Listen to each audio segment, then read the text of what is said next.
जय गुरु जी संगत जी।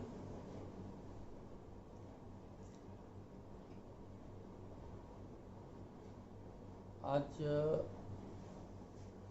फिर गुरु जी की कृपा हुई है कि उनका गुणगान किया जाए। गुण गावा नित तेरे, तुझ बिन अवर न जाना मेरे साहिबा।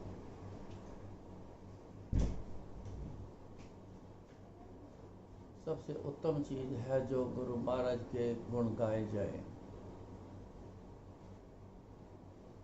और नित रोज, ये हर समय हर रोज गुणगान करना, चाहे जैसे अब चल रहा है इस माध्यम से हो, चाहे अकेले बैठे हैं तो गुरु जी की याद में बैठ के तो उनकी सिफ्त सलाह करे जाएं, ये सब गुणगान है। जरूरी नहीं है कि ऐसे ही बोला जाए तो ही गुणगान है। अकेले बैठकर गुरु जी के सामने बैठकर आपके साथ ज़िंदगी जो चल रही है उसकी सिफत सलाह गुरु जी की जितनी मर्जी करते रहो, वो भी गुणगान है।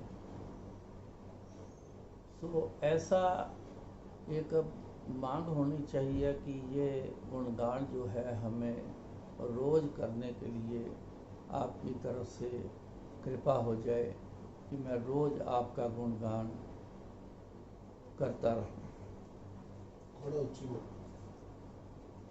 दूसरा, गाविए सुनिए मन रखिए भाव, दुख पर हर सुख कर ले जाओ। इसके फायदे ये हैं, गुरु जी ने बहुत अच्छी हमें ये देन दी है। गाविए सुनिए, ये दो चीज़ें हैं। गुण गान गाने वाली बात कही है, गुण गान की बात कही। सुनना, गुणगान गुरु जी का सुनना, ये बात कही गई। गाविए सुनिए, और क्या गाना है? फजूल का गाना किसी काम का नहीं, फजूल का सुनना किसी काम का नहीं, उल्टा पुल्टा गाना किसी काम का नहीं, ऐसा सुनना किसी काम का नहीं, कुछ नहीं मिलना। अगर अपने गुरु के गुण गान किए जाए और सुना जाए तो उसके बारे में आगे बोला है, मन रखिए भाव। जब गुणगान सुन रहे हों या बोल रहे हों तो जो अपना मन चित्त है ना, वो ऐसा होना चाहिए कि बोलते रहो, ध्यान गुरु जी में हो तो बात बनेगी। ये बड़ा जरूरी है। तो तार से बिजली की दो तार होती हैं, एक नेगेटिव एक पॉजिटिव, तो आगे इंस्ट्रूमेंट चलते हैं, बल्ब चलता है। एक तार बोलने वाली और दूसरी तार जो है वो गुरु जी की तरफ ध्यान रखने वाली, तब जाके संपूर्ण होना है। खाली सुनते रहो, ध्यान ना हो, खाली बोलते रहो, गुरु जी की तरफ ध्यान ना हो, तो फिर एक तार लगा दो ना प्लग में तो कोई चीज़ चलेगी नहीं, वो संपूर्ण नहीं हुआ। संपूर्ण करने के लिए ये दूसरा काम करना बड़ा ज़रूरी है कि चित्त ख्याल मन जो है वो गुरु जी की तरफ होना चाहिए, तो बात संपूर्ण होगी। तो फिर गुरु महाराज कहते हैं कि दुख पर हर सुख कर ले जाओ। पर हर के खत्म हो जाना, दुख खत्म हो गए, सुख कर ले जाओ, सुख आपके हिस्से में आ गया। ये तरीका है कल्याण का जो गुरु जी ने एक हमें दिया है। इसीलिए गुरु जी होते हुए, शारीरिक तौर में होते हुए, गुरु जी किसी न किसी को खड़े कर देना, कहना सुना तेरा की कल्याण होया। तो उसने जब सुनाना, तो ये जो सुनाते हैं ना हम, क्या कल्याण हुआ है, ये ही गुणगान है। तो दुख इससे खत्म होते हैं, सुख आदमी के हिस्से आता है। तुझ बिन अवर न जाना मेरे साहिबा। बड़ी समझने वाली बात है कि हम बहुत जगह पे जाते हैं। जाना का मकसद हमारा क्या होता है? हर जगह मांग करना, मिल जाए कुछ, सबका यही मकसद होता है। सब जगह पे जाके मांग कर दी, कुछ हिस्से नहीं आएगा।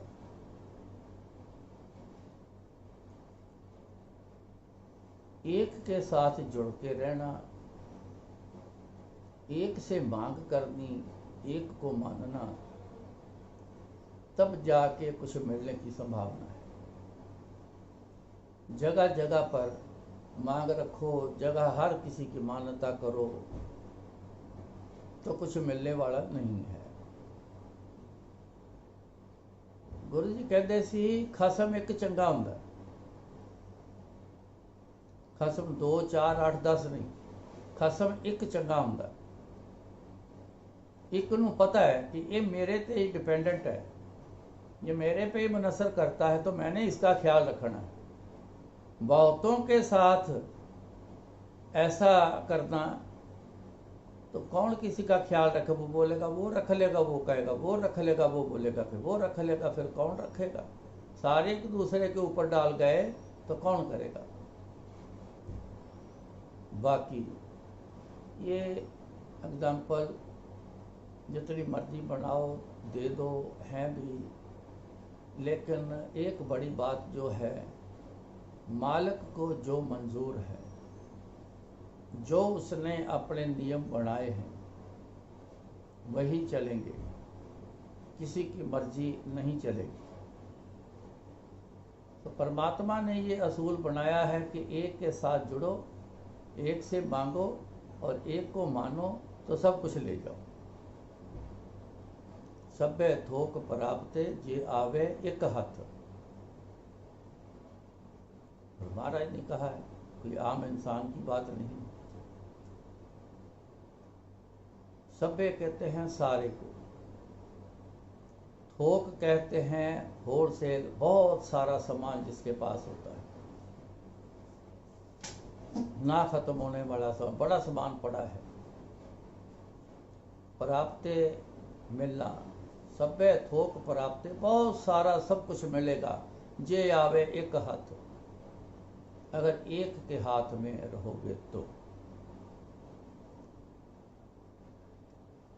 बहुत सी एग्जाम्पलें ऐसी ये गुरु जी एग्जाम्पल देते थे। एक एग्जाम्पल गुरु जी ने और देना, एक म्यान विच एक तलवार रहिंदी, दो नहीं रहिंदी। सो एक के साथ रहना, एक से मांग लो। मान्यता करनी है, क्या होती है मान्यता? कहते तो सारे हैं, गुरु जी को मानो, गुरु जी को मानो।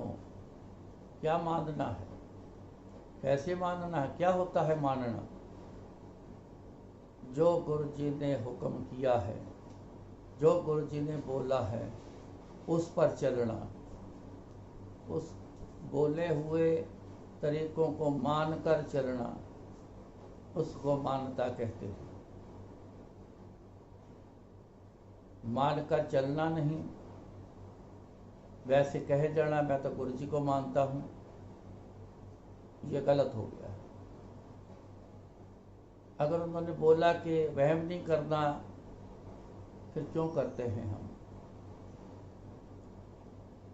और कई चीज़ें बोली हैं, जैसे उन्होंने बोला व्रत मत रखा करो, व्रत रखने से रब खुश नहीं होता, तो फिर क्यों रखते हैं हम? हाँ, हेल्थ के लिए। अगर कई बार होता है कि हेल्थ को ठीक करने के लिए अगर आज खाना नहीं खाते हैं, बीपी बढ़ गया है, आज का दिन नमक नहीं खाएंगे, शुगर बढ़ गई है, आज का दिन चीनी वाला या जिसमें खाने में ज़्यादा शुगर है, आज नहीं खाएंगे। ये व्रत नहीं हुआ, ये एक मेंटेन करना हो गया अपने बॉडी के लिए, वो करना ठीक है। लेकिन ये सोच के कि मैं आज खाऊंगा कुछ नहीं, तो गुरुजी मेरे को मेरा ये काम होना चाहिए, वो गलत होगा, वो नहीं होगा। उस चीज़ की बात करो। सो अगर गुरुजी ने कहा है तुसी मैनू याद करो, मैं तुहाडे काम करांगा, तो याद करना नहीं तो काम कैसे होंगे? बात माने नहीं तो कैसे बोलेंगे हम गुरुजी को मानते हैं? खाली बोलेंगे? तो सब देख रहे हैं, वो तो सब जान रहे हैं, सबको देख रहे हैं, सबको जानते हैं, कर क्या रहा है, बोल क्या रहा है, उनको सब पता है। सो मानना जो होता है, गुरुजी के जो इंस्ट्रक्शन है, जो गुरुजी ने बोला है, ऐसा नहीं करना है तो नहीं करना है, ऐसा करना है तो जरूर करना है, तो आप कहलाओगे मैं गुरुजी को मानता हूँ। जो बनाए हुए गुरुजी के कानून, उस पर चलना, उसको कहते हैं कि मैं गुरुजी को मानता हूँ, मैं उनको फॉलो करता हूँ, जो वो कहते हैं मैं वो करता हूँ, इसको कहते हैं मानना। सो इन बातों का ख्याल रखना, तभी आप संपूर्ण गुरुजी तक पहुँच पाओगे, नहीं तो जहाँ बैठे हैं वहीं रह जाएंगे।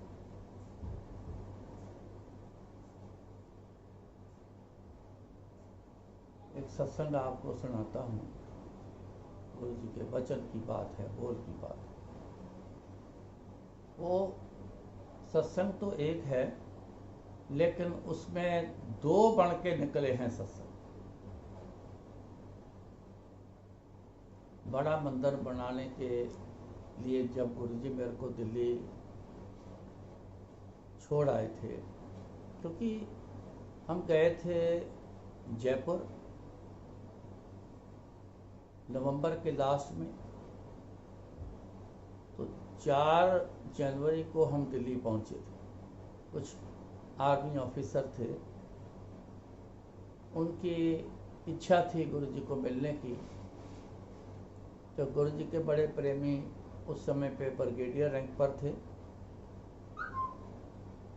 जयपुर में थे, तो उनको उन्होंने अप्रोच किया, क्योंकि सबको पता था कि उनके घर पर ही जयपुर ठहरे हैं, तो उनकी पोस्टिंग वहाँ होते हुए जब हम थे तो दिल्ली हो गई थी, तो इसलिए उनको अप्रोच करके बोला कि हम मिलना चाहते हैं कि गुरुजी दिल्ली आ सकते हैं। सबका जाना जयपुर थोड़ा मुश्किल होना है, एकदम से सबको छुट्टी लेना मुश्किल होगा, तो अगर गुरुजी आ जाएं तो सारे 25-30 काफ़ी लोग थे जो ऑफिसर मिलना चाहते थे, तो इसलिए प्रोग्राम बन गया। तो हम दिल्ली से होकर जालंधर जाना था, तो दिल्ली आए, तो ऑफिसर्स को मिलने के लिए दिल्ली रुके 2-4 दिन, हफ्ता, और उसमें ही संगत भी को पता चल गया, आनी शुरू हो गई। तो जुलाई तक गुरुजी दिल्ली रहे थे, तो जुलाई में गुरुजी वापस आए जब पंजाब, तो फिर बड़े मंदिर की योजना बन गई थी बनाने की, तो मेरे को फिर वहीं छोड़ आए थे। अब मेरे को इंस्ट्रक्शन थी कि तू मेरे कहे बिना दिल्ली से बाहर नहीं जाएगा, तू मेरे आज्ञा के बिना तू मेरे पास जालंधर नहीं आएगा, तू घर पर अपने फ़ोन भी नहीं करेगा, उनका आ जाएगा तो सुन लेना, लेकिन तू फ़ोन नहीं करेगा घर पर। एक इंस्ट्रक्शन और दी कि किसी के घर पर दिल्ली में नहीं जाना है, सिवाय अपने काम के, कहीं इधर उधर नहीं जाना है, ऐसी इंस्ट्रक्शन थी।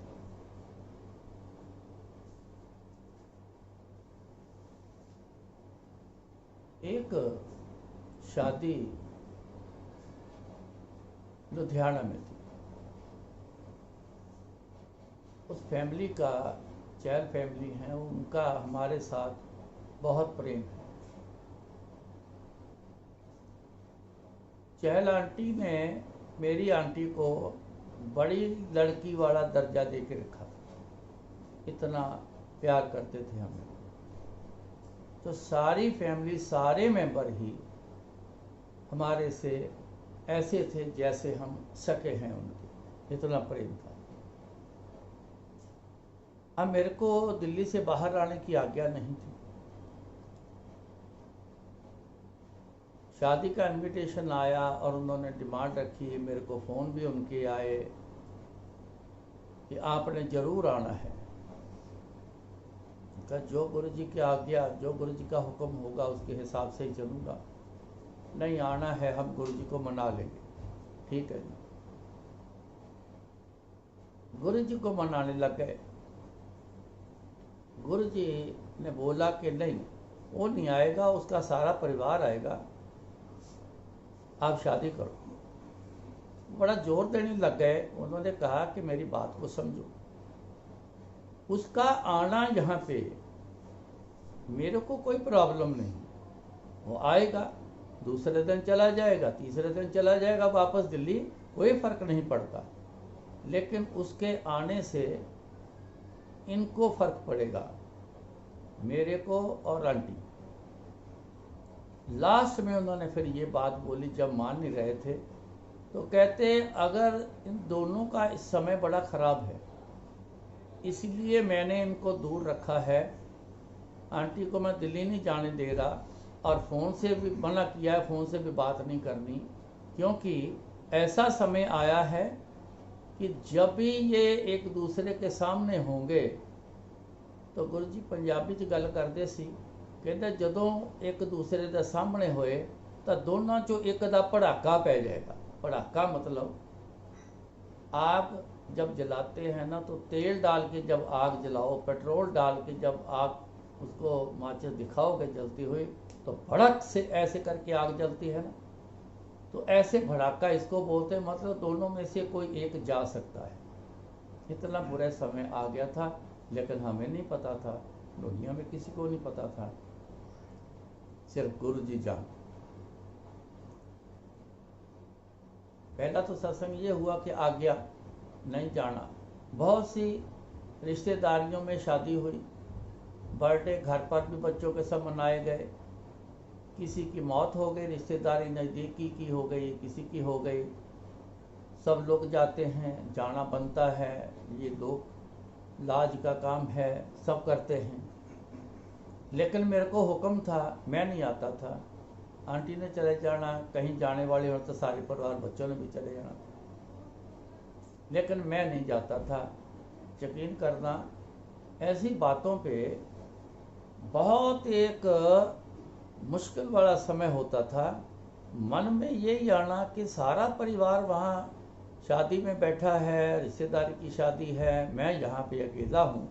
इस चीज़ को भी कंट्रोल करना आसान बात नहीं, जितना सुनना आसान है, करके देखना बहुत मुश्किल है। एक बार हो जाएगा, दो बार हो जाएगा, कई बार हो जाना ये बड़ा मुश्किल होता है। एक तो ये सत्संग तक नहीं जाता था, दूसरा सत्संग आंटी का और मेरा जो ये चला है कि दोनों का पड़ाका पै जाएगा जे सामने आएंगे तब।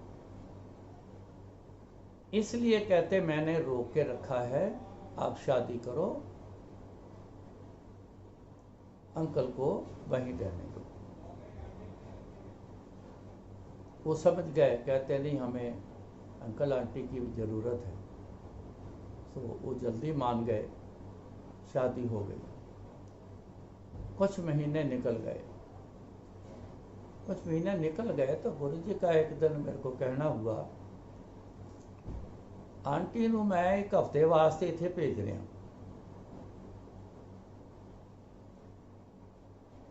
ते हफ्ते बाद तू उन्होंने वापस भेज दी। मैं कैसा तो बचा जी। आंटी को जिस ट्रेन में बिठाया था मेरे को बता दिया, मैं स्टेशन पर चला गया, जाकर उसको रिसीव किया।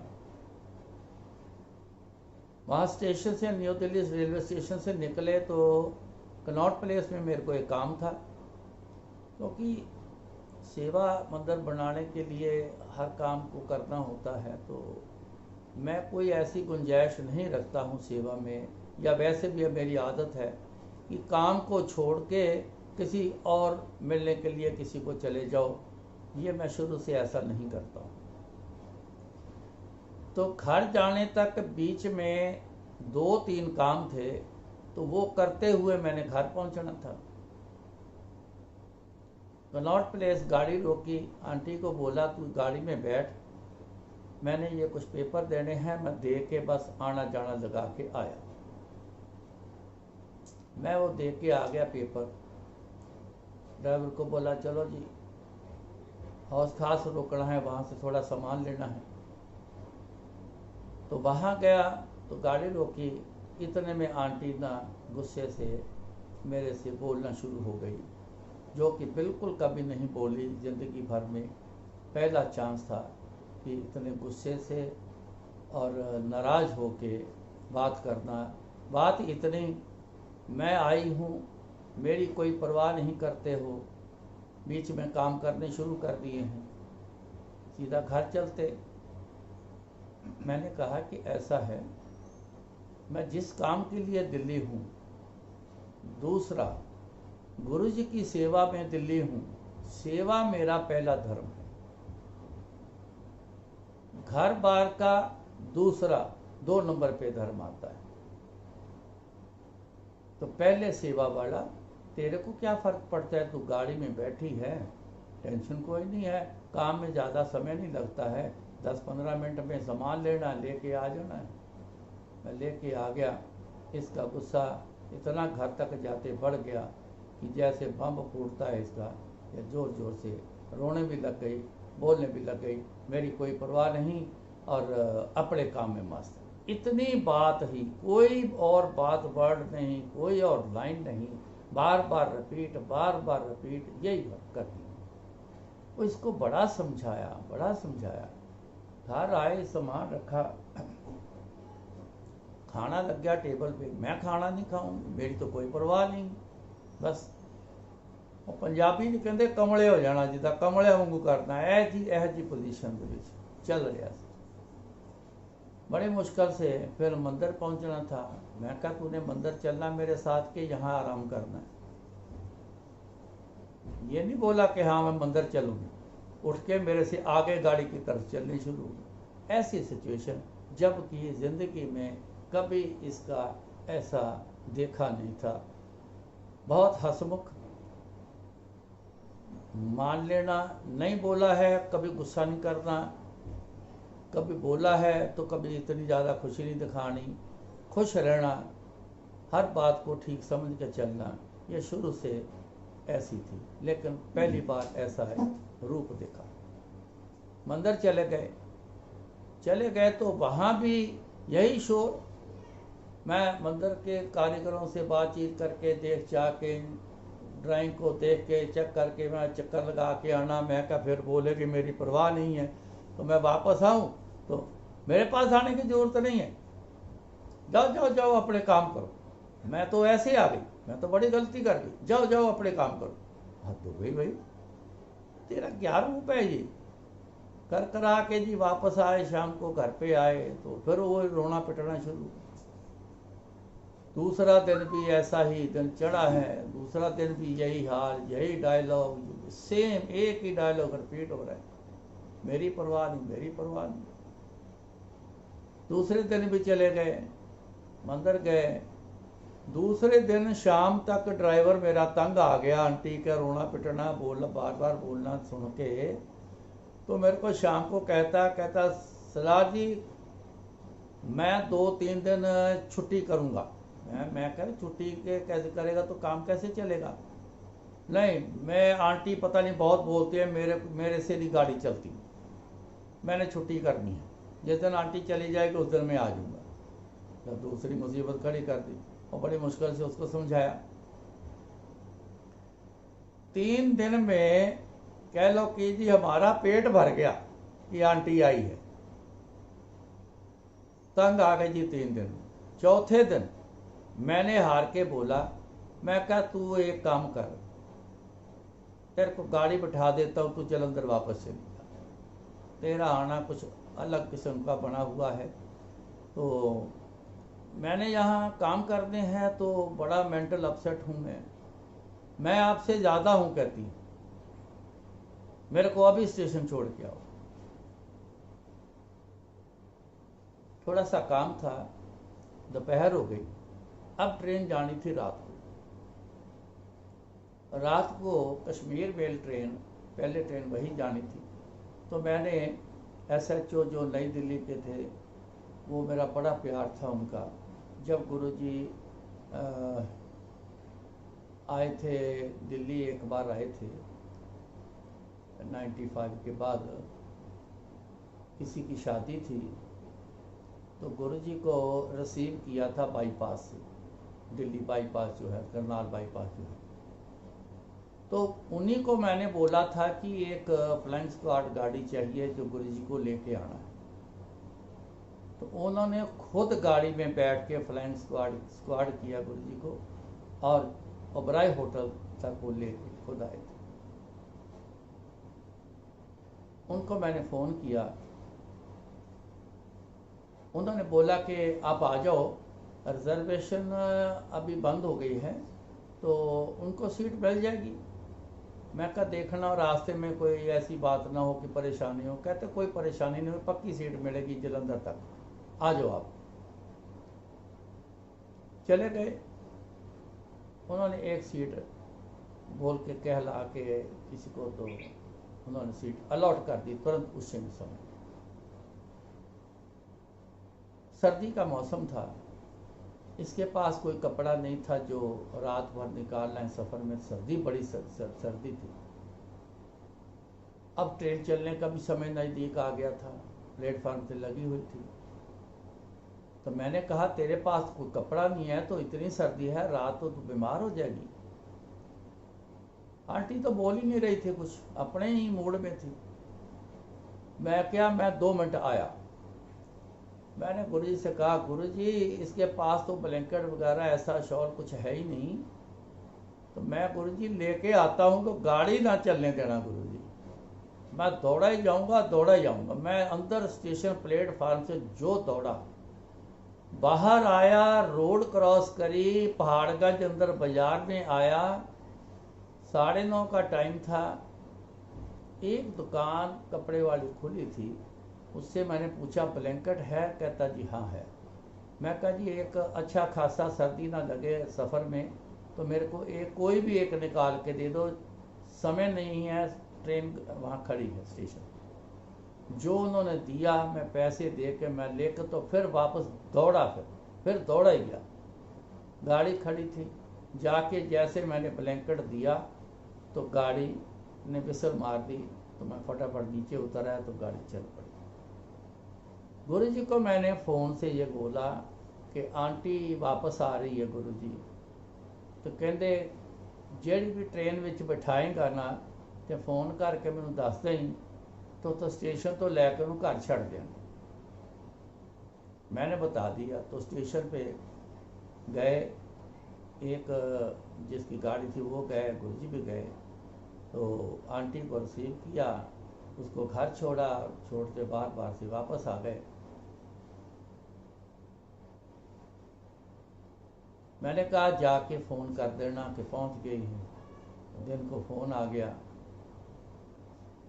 गुस्से में थी, मेरे लड़के का फ़ोन आया कि मम्मी पहुंच गई। ठीक है चलो, अच्छा ख्याल रखना जरा, ठीक है। अब अगले दिन गुरुजी के फ़ोन से रोज़ बात होती थी मेरी। उस दिन जब फ़ोन आया, हाँ आंटी पहुंच गई है, हाँ जी गुरुजी आ गया सी फ़ोन जी, हाँ जी। गुरुजी एक गल समझ नहीं आई, कहते की गल? मैं कहा गुरुजी ऐसा रूप आंटी का तो कभी मैंने ज़िंदगी में देखा ही नहीं। वो तो लड़ती रही 3 दिन, इतना लड़ती रही, एक सांस भी नहीं लिया उसने अच्छे से, बोलती रही एक ही बात पे झगड़ा, बस मेरी परवाह नहीं की, किसी काम करी जाते हो, मेरी परवाह नहीं की। गुरुजी गल कोई समझ नहीं आई। ये रूप देख के मैं भी परेशान हाँ कि उन्होंने की हो गया गुरुजी, ऐसा मेंटल अपसेट की हो गई हो, क्या हो गया? तो गुरुजी कहते याद कर एटले की शादी ते जिक्र चलिया सी तेरे आने का। मैं क्या हाँ जी चलिया सी। कहते तुहाडा ना एक समा बड़ा खराब सी, इस करके मैं उदों रोकिया सी कि जे तुसी सामने आ जाते तो तुहाडे दोनों चों एक ने चले जाना सी। ते बचाण वास्ते मैनू तुहानू आपसी दूर रखना पिया। तू आ जाता 2 दिन शादी वास्ते, कोई फर्क नहीं सी पैना, ना मैनू फर्क पैना सी ना तेरे काम नू फर्क पैना सी। पर फर्क पैना सी ते जिंदगी नू फर्क पैना, तुहाडे दोनों च किसी एक जिंदगी नू फर्क पै जाना सी। इस करके मैं रोकिया सी। हुण समझ आई तैनू गल? मैं कहा हाँ जी समझ आ गई। गल खत्म हो गई। 2-3 महीने तक वो समय जब पूरा हो गया, फिर गुरु जी ने बोला आंटी नू ट्रेन में बिठाण लगा, उन्होंने स्टेशन तो लै ली। मैं कहा ना गुरु जी बस उत्थे ठीक है, जलंधर ना भेजना, वो तो बड़ा शोर पाती रही। नहीं कहते हुण ठीक रहेगी, तो उन्होंने ट्रेन तो लै ली। तो ट्रेन से जब लिया, घर पे आई तो हंसी खुशी सब फर्स्ट क्लास नॉर्मल, जैसे पहले थी वैसे ही। तो तब उससे भी बात ये साझा हुई कि उस समय ख़राब था, तेरा हो सकता है या मेरा हो सकता है। इतना गुरु जी ने इतना बोला कि ਤੁਹਾਡਾ समय आपसी ठीक नहीं सी। तो किसका समय? कहती मेरी पोजीशन ऐसी थी, हो सकता मेरा ही समय ख़राब होगा, चलो किसी का भी हो, लेकिन गुरु महाराज सब जानते हैं, हमें इस बात की जानकारी नहीं थी। आमना सामना हो जाता, किसी एक ज़िंदगी का नुकसान हो जाता, लेकिन गुरु जी को सब पता है। उन्होंने उस वक़्त को संभाल लिया, इसलिए संभाला कि हम एक के साथ जुड़े। 2, 3, 4, 5 के साथ जुड़े होते, हर किसी के साथ जुड़े होते तो दिखता तो सबको एक जैसा ही, कम तो कोई भी नहीं है, सारे में पूरी ताकत है। लेकिन कौन करता, हमारा ख्याल कौन रखता? ये सिर्फ एक के साथ जुड़ने की वजह है, इसलिए बड़ा जरूरी है।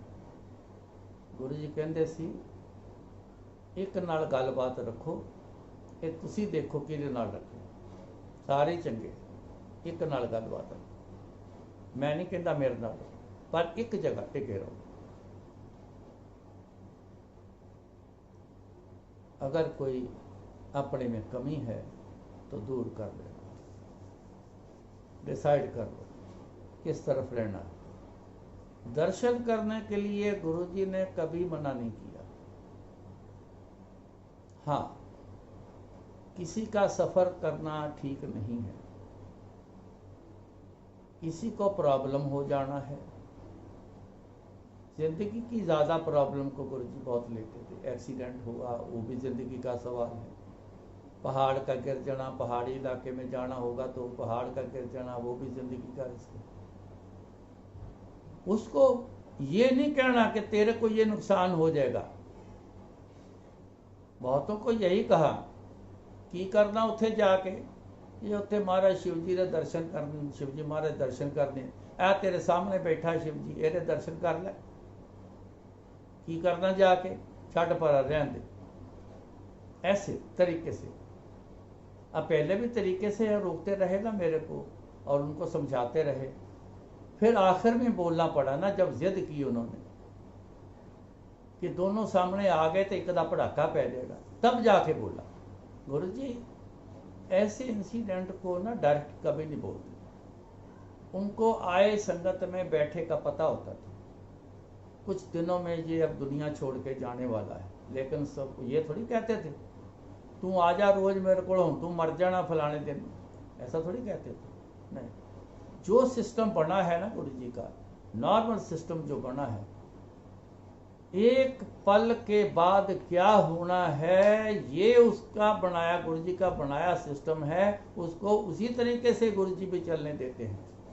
पता होते भी वो बताते नहीं थे एक पल के बाद क्या होना है। सो जो उन्होंने बनाया है उसी पे चलना है, किंतु परंतु नहीं करना है, मानकर चलना है, इसी को मानना कहते हैं।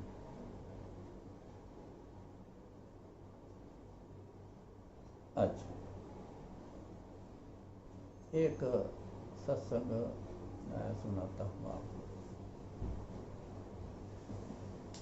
गुरु जी ने रोका, किसी ने घर नहीं जाना। उसकी बड़ी एक खास वजह थी। अब मेरे को अकेले गुरु जी छोड़ के जा रहे थे। मैं जानता हूँ या गुरु जी जानते हैं, दुनिया नहीं जानती इन बातों को। गुरु कैसा होता है दुनिया नहीं जान पाती, गुरु कैसा होता है यही जानने के लिए इतने सत्संग मैं बोलता हूँ, गुरु जी की ऐसी ऐसी बातें बताता हूँ जिससे आपको जानकारी हो जाए। कितनी लेते हो, कितनी छोड़ देते हो, ये तो हर आदमी के ऊपर डिपेंड करता है। लेकिन गुरु जी मेरे को अकेले जब छोड़ के गए तो जिम्मेवारी गुरु जी की है, मेरी सुरक्षा ये गुरु जी की जिम्मेवारी। उन्होंने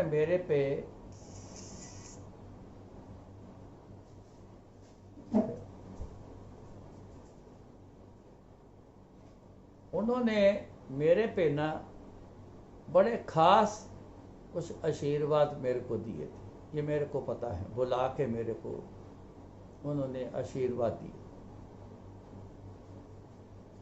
और उन आशीर्वाद का असर तब से लेके मैं आज तक देख रहा हूं, उनका असर कैसा है। ये बातें फिर कभी और करेंगे। उन्होंने कहा कि किसी दे घर नहीं जाना। क्यों? उन्होंने बताया, कहते ओदा काम हो जाना तो तेरे सिर भार चढ़ जाना, फिर तू मैनू रौला पाएगा, फिर मैनू तेरे थ्रू करना पड़ेगा। इसलिए नोएडा मैं गया, एयर फ्रेशर लगा रहे थे हॉल में, मंदिर जब बन रहा था, तो ग्रिल चाहिए थी जिसमें से हवा हॉल में आनी है। तो डक्टिंग हो रही थी, तो उन्होंने लेबर ने कहा कि जी अब हमें ना ग्रिल चाहिए। कुछ दिनों में मार्किंग करके, कटिंग करके हर चीज़ को फिर फाइनल करना है, तो हमें ग्रिल, इतनी ग्रिल चाहिए, ये साइज़ की जो भी था वो सब डिसाइड हो गया, वो ला के हमें देना। तो नोएडा में इंडस्ट्रियल एरिया में कैरियर कंपनी है जो एसी बनाती है। कैरियर कंपनी एसी में बहुत, इंडिया का जो एसी इंडियन मेक बड़ा फेमस रहा है। तो उनके पास मैं गया, ग्रिल का साइज लेके ऑर्डर दिया। एक मेरे बड़े अच्छे मित्र थे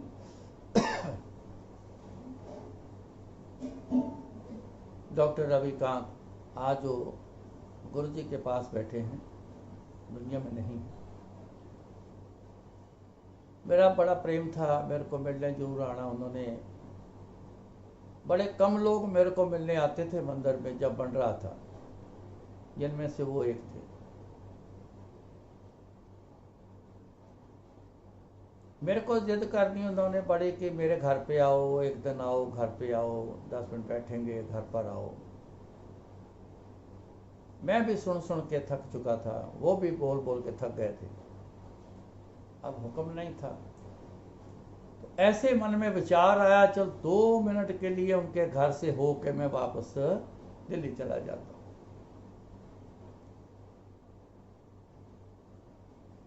वहां से कैरियर कंपनी से फ़ोन किया, घर समझाओ कहाँ पे है।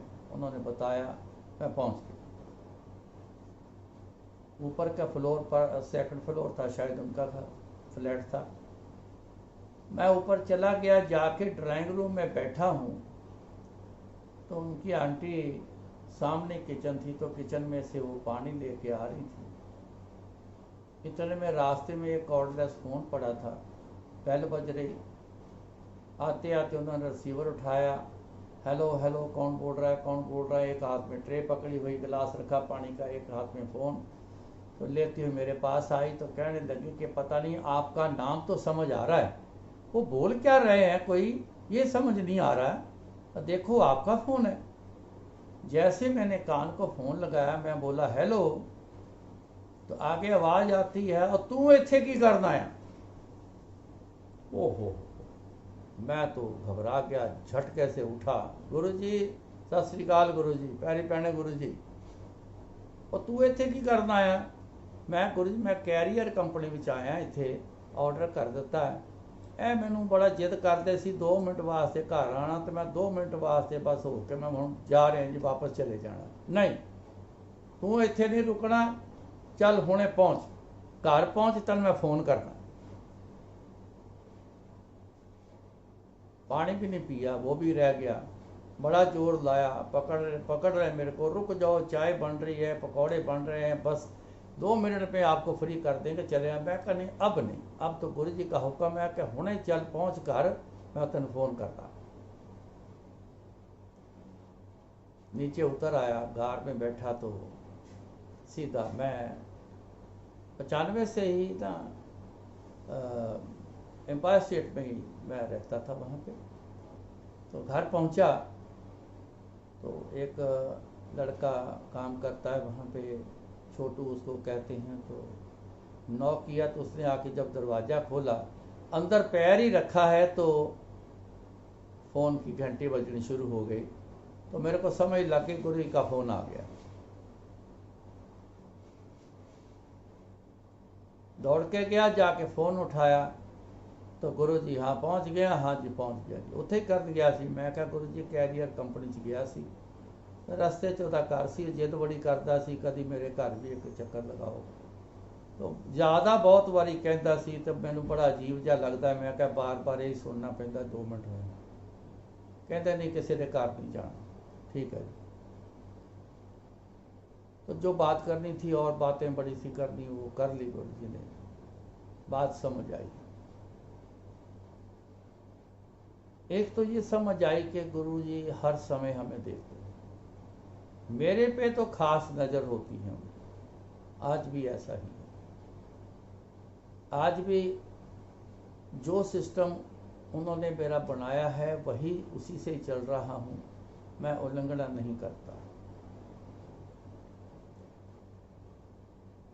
उस दिन ये उल्लंघना कर दी, 2 मिनट के लिए चला गया, जब बोला था नहीं जाना। तो हर समय मेरे पे नज़र रहती है, तो उस समय भी नज़र थी। उनको पता लगा कि ये उनके घर चला गया है, तो तुरंत उन्होंने वहीं फ़ोन किया, पकड़ लिया वहीं, और वहीं से निकाला, चल होने घर पहुँच। दूसरा, गुरु जी हर समय अपनी संगत को, हम सबको देखते हैं। मैंने पहले भी सत्संग आपको जो सुनाया है ना, वो देखते हैं तो पता चला था ना कि हमारा समय खराब था। उस दिन भी देखा है कि जाना किधर को था, चला किधर चला गया, झट से फ़ोन किया। आप कभी भी ये ना समझना कि अगर गुरु जी के साथ जुड़ गए हैं, जो जुड़ गए हैं गुरु जी के साथ, उनके असूल के मुताबिक देख तो सभी को रहे, उन्हीं के बनाए हुए हम हैं।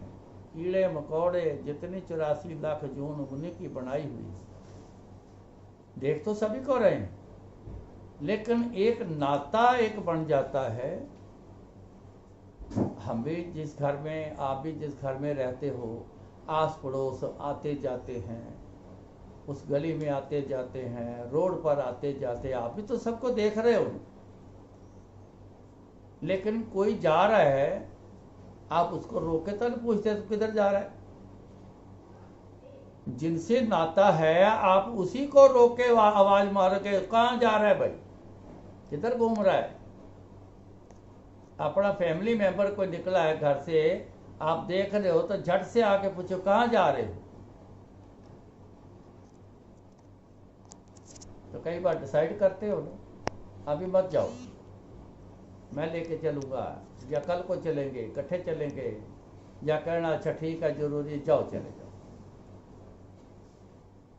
यही तरीका समझ लो गुरु जी के साथ अगर आप जुड़े हो ना, तो गुरु जी देख तो सभी को रहे हैं मैंने बोला, लेकिन जो जुड़े हैं ना उनके साथ ऐसा ही फिर गुरु जी करते हैं जैसे बताया है, 2 सत्संग में आपको बताया। तो कोशिश करो जुड़ने की। आ तो गए हैं हम, लेकिन जुड़ो गुरु जी से, नाता एक से रखो। गुरु जी के पास मन बन गया है, गुरु जी से नाता रखो। तुझ बिन अवर न जाना मेरे साहिबा, फिर ये कहने लायक हो जाओ। और बोलो, अरदास करो ये कि गुरु जी ये भी अरदास है मेरी, मैं आपके सिवा कहीं और ना जाऊं। दर्शन करने के लिए मैंने पहले बोला है, किसी को मना नहीं करते, सिर्फ अगर मन किया है, गुरुद्वारे जाना है, मंदिर जाना है, शिव जी के स्थान पे जाना है, हनुमान जी के स्थान पे जाना है, कहीं भी जाना है, जुड़े रहे हो, पहले मन करता है जाने को, लेकिन जाओ जरूर, लेकिन सिर्फ दर्शन करके आना। फिर ये ना करना कि ये मेरी दिक्कत है, आप भी सुन लो, आप भी सुन लो, आप भी सुन लो, ऐसा ना करना। सो इन बातों का ख्याल रखना। गुरु महाराज कृपा करें, फिर मुलाकात कराएंगे। सो जो बुलाएंगे गुरु जी बोल देंगे। जय गुरु जी।